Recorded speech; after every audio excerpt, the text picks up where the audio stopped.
حضرت عقبہ بن عامر رضی اللہ تعالیٰ عنہ فرماتے ہیں لقیت رسول اللہ صلی اللہ علیہ وسلم فقلت من نجات، میں حضور کی خدمت میں حاضر ہوا اور عرض کی حضور نجات کیا ہے؟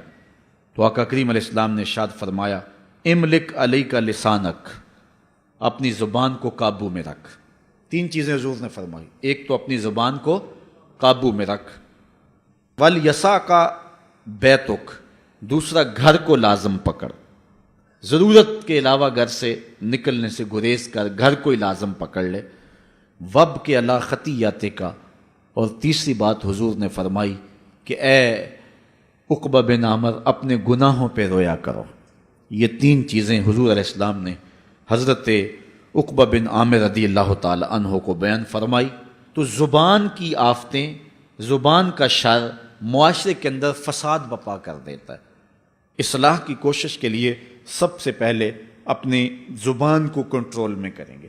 زبان جب قابو میں چلی گئی تو سمجھو کہ سارے معاملے ٹھیک ہو گئے۔ حضور علیہ السلام کا ایک فرمان ہے جس کو حضرت عبادہ بن صامت روایت کرتے ہیں۔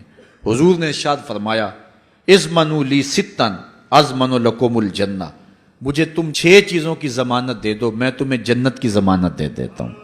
صحابہ نے عرض کی حضور ارشاد فرمائیے۔ حضور نے فرمایا کہ جب بھی بولو سچ بولو، اس بات کی ضمانت دو، میں تمہیں جنت کی ضمانت دیتا ہوں۔ دوسری بات وَأَوْفُوا إِذَا وَعَدتُّمْ، جب وعدہ کرو تو پورا کرو۔